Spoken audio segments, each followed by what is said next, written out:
وعلى آلہ واصحابہ اجمعین اما بعد۔ ناظرین کرام السلام علیکم ورحمۃ اللہ وبرکاتہ۔ شرح الادب المفرد کے عنوان سے اس پروگرام کے ہمراہ ہم آپ کی خدمت میں حاضر ہیں، اور اس سے قبل گزشتہ ملاقات کے موقع پر ہم پڑھ رہے تھے امام بخاری رحمہ اللہ کی یہ کتاب الادب المفرد۔ اس کتاب میں باب نمبر 138 کہ جس کا عنوان قائم فرمایا ہے امام بخاری رحمہ اللہ نے باب حسن الخلق اذا فقہوا، یعنی دین اسلام میں انسان کے لیے حسن اخلاق کی اہمیت اور ضرورت، اور پھر مزید یہ کہ بالخصوص اگر انسان کو دینی سمجھ بوجھ کی نعمت بھی نصیب ہو جائے تب اسے اس بات کا مزید احساس ہوگا کہ جب دینی تعلیمات کی روشنی میں حسن اخلاق کی اس قدر اہمیت اور فضیلت بیان کی گئی ہے، اور یہ کہ اس چیز کی اس قدر تاکید و تلقین کی گئی ہے، تو اس کا لازمی نتیجہ یہ برآمد ہوگا کہ یہ چیز انسان کے لیے حسن اخلاق کے معاملے میں مفید اور معاون ثابت ہوگی۔ لہذا اگر کسی کا اخلاق بھی عمدہ ہو اور اسے دینی سمجھ بوجھ کی نعمت بھی نصیب ہو تو یقیناً کسی بھی انسان کے لیے یہ بہت ہی عمدہ ترین معاملہ ہو جائے گا۔ اور اس باب میں امام بخاری رحمہ اللہ نے جو متعدد احادیث درج فرمائی ہیں، ان احادیث میں سے گزشتہ ملاقاتوں کے موقع پر ہم متعدد احادیث پڑھ چکے ہیں، جبکہ آج کی اس ملاقات میں ہم آغاز کر رہے ہیں اس حدیث سے کہ جس کا نمبر ہے 295۔ فرمایا کہ عن نواس بن سمعان الانصاری رضی اللہ عنہ انه سأل رسول اللہ صلی اللہ علیہ وسلم عن البر والإثم قال البر حسن الخلق والإثم ما حك في نفسك وكرهت أن يطلع عليه الناس۔ رسول اللہ صلی اللہ علیہ وسلم کے یہ صحابی کہ جن کا نام نامی اور اسم گرامی ہے نواس ابن سمعان الانصاری رضی اللہ عنہ، یہ فرماتے ہیں کہ ایک بار انہوں نے، یعنی خود میں نے، اپنے بارے میں فرماتے ہیں کہ میں نے رسول اللہ صلی اللہ علیہ وسلم سے یہ دریافت کیا کہ بر کیا چیز ہے اور اسم کیا چیز ہے۔ بر کے معنی ہے ناظرین کرام بھلائی، اور اسم کے معنی ہے گناہ۔ یعنی بھلائی کیا ہے، یا یوں کہہ لیا جائے کہ نیکی کس چیز کا نام ہے، بھلائی کس چیز کا نام ہے، اور مزید یہ کہ الاسم یعنی گناہ کس چیز کا نام ہے۔ تو یہاں پہلی بات تو یہ کہ یہ صحابہ کرام رضوان اللہ علیہم اجمعین اور یہ مقدس اور برگزیدہ ترین شخصیات کہ جن کی تعلیم و تربیت خود رسول اللہ صلی اللہ علیہ وسلم نے انجام دی تھی، تو ان حضرات کا یہ مزاج تھا اور یہ ان کی کیفیت تھی، اور یہ بات ان کی طبیعت میں شامل تھی کہ ہمیشہ یہ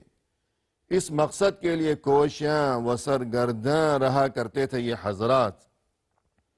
کہ زیادہ سے زیادہ اللہ کے دین کے بارے میں علم حاصل کیا جائے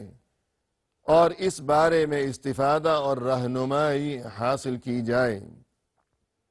اور یہ کہ دریافت کیا جائے، سیکھنے اور سکھانے کا سلسلہ ہمیشہ جاری و ساری رہے۔ تو یوں وقتاً فوقتاً رسول اللہ صلی اللہ علیہ وسلم کی خدمت میں حاضری، اور یہ کہ اللہ کے دین کے بارے میں یہ سوالات دریافت کرنے کا سلسلہ، اور سوالات دریافت کرنے سے ان کا مطلوب و مقصود دراصل یہی تھا کہ جو کچھ رسول اللہ صلی اللہ علیہ وسلم ہمارے سوال کے جواب میں ارشاد فرمائیں گے اور ہمیں جو کچھ تعلیم دیں گے تو اس تعلیم کے مطابق عمل کیا جائے، اور پھر یوں اپنے لیے دنیا و آخرت میں خیر و خوبی کا انتظام کر لیا جائے۔ چنانچہ یہاں اس موقع پر جو انہوں نے یہ سوال دریافت کیا کہ بر یعنی بھلائی کیا چیز ہے اور اسم یعنی گناہ کیا چیز ہے، تو اس سوال سے مطلوب و مقصود یہی بات تھی کہ بھلائی کے بارے میں، بر کے بارے میں جب علم حاصل ہو جائے گا کہ بر بھلائی کس چیز کا نام ہے، تو پھر اسے اپنایا جائے، اور جب گناہ کے بارے میں علم حاصل ہو جائے گا کہ گناہ کس چیز کا نام ہے، تو پھر ہمیشہ بہر صورت اور بہر قیمت اور بہر حال اس سے اپنا دامن بچائے رکھنے کی ہی ہمیشہ مخلصانہ کوشش اور جد و جہد کی جائے۔ تو جواب میں رسول اللہ صلی اللہ علیہ وسلم نے ارشاد فرمایا، البر حسن الخلق، کہ آپ نے یہ جو سوال دریافت کیا ہے کہ بر کس چیز کا نام ہے، بھلائی کسے کہتے ہیں، یعنی اللہ کے دین میں بھلائی کس چیز کا نام ہے۔ شاید دنیا والوں کی نظر میں کوئی چیز بھلائی تصور کی جاتی ہو اور بڑی نیکی اور خوبی تصور کی جاتی ہو، لیکن اصل نیکی اور اصل بھلائی اور اصل بر تو وہی ہے جو کہ اللہ عز و جل کے فرمان کے مطابق جو نیکی ہو۔ تو اس سوال کے جواب میں رسول اللہ صلی اللہ علیہ وسلم نے فرمایا کہ جو نیکی ہے وہ ہے حسن الخلق، یعنی خوش اخلاقی، کہ خوش اخلاقی کے بارے میں آپ صلی اللہ علیہ وسلم نے یہ ارشاد فرمایا کہ اصل نیکی تو یہی چیز ہے کہ جس کا نام ہے حسن الخلق، یعنی خوش اخلاقی۔ اور یہاں ناظرین کرام بقول اہل علم یہ بات بھی قابل ذکر ہے کہ یہ جو لفظ ہے البر یعنی بھلائی، تو دراصل یہ جوامع الکلم میں سے ہے، یعنی ایسے کلمات کہ جو جامع اور شامل قسم کے کلمات ہیں کہ جن کا معنی بہت وسیع ہے اور جن کا مفہوم بہت زیادہ وسیع ہے، وسعت رکھتا ہے۔ تو مثلا یہ جو لفظ ہے البر، تو اس کا معنی اور مفہوم بھی در حقیقت بہت ہی وسیع و عریض قسم کا یہ کلمہ ہے، اور اس کا مفہوم ہے کہ اس کلمے میں دین کے تمام شعبے اور یہ کہ دین کے تمام اصول بھی اور فروع بھی شامل ہیں اس لفظ میں، یعنی البر میں۔ مثلا قرآن کریم میں ارشاد فرمایا، وَلَكِنَّ الْبِرَّ مَنْ آمَنَ بِاللَّهِ وَالْيَوْمِ الْآخِرِ وَالْمَلَائِكَةِ وَالْكِتَابِ وَالنَّبِيِّينَ وَآتَى الْمَالَ عَلَى حُبِّهِ ذَوِي الْقُرْبَى وَالْيَتَامَى وَالْمَسَاكِينَ وَابْنَ السَّبِيلِ وَالسَّائِلِينَ وَفِي الرِّقَابِ وَأَقَامَ الصَّلَاةَ وَآتَى الزَّكَاةَ وَالْمُوفُونَ بِعَهْدِهِمْ إِذَا عَاهَدُوا والصابرين في البأساء والضراء وحين البأس أولئك الذين صدقوا وأولئك هم المتقون۔ قرآن کریم میں اللہ سبحانہ و تعالی نے یہ ارشاد فرمایا کہ بر یعنی اصل نیکی تو بس یہ ہے کہ انسان سچے دل سے ایمان قبول کرے اللہ پر اور قیامت کے دن پر اور فرشتوں پر اور اللہ کے نبیوں پر، اور یہ کہ انسان اپنا مال خرچ کیا کرے یتیموں پر اور مسکینوں کو اپنا مال دیا کرے اور رشتہ داروں کو اپنا مال دیا کرے، ان کی مدد کیا کرے،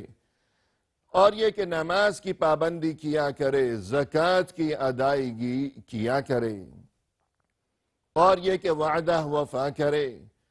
اور یہ کہ مشکل وقت میں صبر سے کام لیا کرے ہمیشہ۔ تو دیکھیے ناظرین، یہ تمام اعمال کہ جن میں دین کے اصول بھی شامل ہیں، کہ عقیدہ و ایمان کی بات ہو کہ اللہ پر ایمان، قیامت کے دن پر ایمان، نبیوں پر ایمان، فرشتوں پر ایمان، اور عبادت کا معاملہ کہ یہ نماز کی پابندی، یہ زکوٰۃ کی ادائیگی، اور پھر عقیدہ و ایمان، اور پھر عبادات کے بعد اخلاقیات کے غریبوں کی مدد کرنا، رشتہ داروں کے کام آنا، اور جو کوئی مسکین ہے، مسافر ہے، قیدی ہے، اس کی مدد کرتے رہنا، اور وعدہ وفا کرنا، کبھی وعدہ خلافی نہ کرنا، اور ہمیشہ صبر سے کام لینا۔ تو یہ تمام چیزیں کہ عقیدہ و ایمان، اور اس کے بعد عبادات، اور پھر اسی طرح اخلاقیات بھی۔ الغرض دین کے یہ تمام تر شعبے، ان تمام تر کاموں کے بارے میں اور ان تمام تر عقائد کے بارے میں اور اعمال کے بارے میں قرآن کریم میں ارشاد ہوا کہ بر یعنی اصل نیکی تو یہ ہے۔ الغرض یہ جو البر کا لفظ ہے یعنی بھلائی، تو اس کے معنی اور اس کا مفہوم بہت ہی وسیع اور شامل ہے، لیکن رسول اللہ صلی اللہ علیہ وسلم سے جب یہ بات دریافت کی گئی کہ بر یعنی نیکی کیا چیز ہے، تو آپ صلی اللہ علیہ وسلم نے اس تمام تر تفصیل کی بجائے بس مختصر جواب دیا، ایک ہی بات ارشاد فرمائی جواب میں، فرمایا کہ البر حسن الخلق، کہ اصل نیکی یہ ہے کہ انسان کا اخلاق بہتر ہو، کہ اللہ کے بندوں کے ساتھ وہ خوش اخلاقی اور ہمیشہ خندہ پیشانی کے ساتھ پیش آیا کرے، کسی کے ساتھ بد اخلاقی کا مظاہرہ نہ کیا کرے، اور کسی کو تکلیف نہ پہنچایا کرے، اور کسی کا دل دکھانے سے وہ ہمیشہ گریز کیا کرے۔ اور اس کے بعد فرمایا کہ والاسم یعنی گناہ، کہ تم نے یہ سوال دریافت کیا کہ بھلائی کیا چیز ہے اور گناہ کیا چیز ہے۔ بھلائی کا جواب تو دیا جا چکا کہ بھلائی ہے یا اصل بھلائی ہے خوش اخلاقی۔ اب دوسری چیز یعنی گناہ کس چیز کا نام ہے؟ فرمایا کہ والاسم ما حک فی نفسک وَكَرِهْتَ أَنْ يَطَّلِعَ عَلَيْهِ النَّاسِ، گناہ اس چیز کا نام ہے کہ جو چیز تمہارے دل میں کھٹکنے لگے اور تمہیں یہ بات بری محسوس ہو کہ تمہارے بارے میں لوگوں کو اطلاع ہو جائے کہ کوئی ایسا کام ہے کہ اگر تم وہ کام کرنا چاہتے ہو تو پہلی بات تو یہ کہ تمہارا دل مطمئن نہیں ہو رہا، بلکہ دل میں ایک چبھن ہے، یہ بات کھٹک رہی ہے اور تردد کی کیفیت طاری ہے کہ میں یہ کام کروں یا نہ کروں۔ اور دوسری بات یہ کہ اگر میں یہ کام کر گزروں تو پھر کل اگر کسی کو خبر ہو گئی، کسی کو پتہ چل گیا، لوگوں کو اطلاع ہو گئی کہ میں نے یہ کام کیا ہے، تو اچھی بات نہیں ہوگی کہ انسان کو یہ بات پسند نہیں ہے کہ لوگوں کو اس بارے میں خبر ہو جائے۔ تو اسی چیز کا نام ہے گناہ، کہ انسان کے دل میں وہ بات کھٹکتی ہو اور اس کا دل مطمئن نہیں ہو پا رہا، اور اسے ڈر ہے کہ اگر میں نے یہ کام کر لیا تو ایسا نہ ہو کہ لوگوں کو خبر ہو جائے۔ تو یہاں ناظرین بقول اہل علم یہ بات بھی ذہن نشین رکھنا ضروری ہے کہ شاید کوئی ایسا انسان بھی ہو کہ جو برائی کا ارتکاب کرتا ہے، اور اصل میں جو برائی ہے، جو گناہ ہے، گناہ وہ ہے کہ جو اللہ کے دین میں اور کسی دلیل کی روشنی میں، کسی دلیل کی بنا پر اسے گناہ قرار دیا گیا ہے، کہ دلیل موجود ہے کہ دین اسلام میں یہ چیز حرام ہے، یہ منع ہے اور یہ گناہ ہے، لیکن اس کے باوجود شاید کوئی ایسا بھی انسان ہو کہ وہ دلیل کی موجودگی کے باوجود اور معلوم ہونے کے باوجود اور یقین ہونے کے باوجود کہ یہ گناہ ہے، یہ حرام ہے اور دین اسلام میں اس چیز کی اجازت نہیں ہے، لیکن اس کے باوجود وہ اس قسم کے کام کا ارتکاب کرتا ہے، لیکن نہ اس کے دل میں یہ بات کبھی کھٹکتی ہے اور نہ ہی اسے کوئی شرمندگی محسوس ہوتی ہے کہ لوگوں کو پتہ چلتا ہے تو پتہ چلتا رہے۔ تو پھر اس کا یہ مقصد نہیں ہے کہ رسول اللہ صلی اللہ علیہ وسلم نے یہ جو ارشاد فرمایا کہ گناہ وہ ہے جو دل میں کھٹکے اور تمہیں یہ بات پسند نہ ہو کہ لوگوں کو پتہ چل جائے گا تو کیا بنے گا، تو یہ انسان تو اسے تو کوئی فکر ہی نہیں ہے، بلکہ لوگوں کے سامنے ہی یہ برائیوں کا ارتکاب کیا کرتا ہے، تو اس کا یہ مطلب نہیں کہ یہ گناہ نہیں کر رہا، گناہ کر رہا ہے، لیکن اس کا شاید احساس مٹ چکا ہے، ضمیر اس کا مردہ ہو چکا ہے۔ تو اس وجہ سے اگر کوئی شخص گناہ کا ارتکاب کرتا ہے اور اس کے دل میں وہ بات کھٹکتی نہیں ہے، نہ اسے شرمندگی محسوس ہوتی ہے، تو یہی کہا جائے گا کہ شرمندگی محسوس نہ ہونے کے باوجود بھی یہ گناہ ہی کر رہا ہے۔ ہاں البتہ کوئی ایسا کام کہ جس کے بارے میں دین میں کوئی واضح تعلیم موجود نہیں ہے، اب انسان سوچتا ہے کہ میں یہ کام کروں یا نہ کروں، تو ایسے میں فیصلہ اسی بنا پر کیا جائے گا کہ اگر اس کا دل مطمئن نہیں ہے اور اسے لگتا ہے کہ کل اگر کسی کو خبر ہو گئی تو پھر یہ تو بہت برا ہو جائے گا، تو اس کا مطلب یہی ہوا کہ پھر اسے اس کام سے بچنا ہی چاہیے۔ اسی کے ساتھ ناظرین آج کی اس ملاقات میں ہم آپ سے اجازت چاہتے ہیں، فی امان اللہ، وآخر دعوانا ان الحمد للہ رب العالمین۔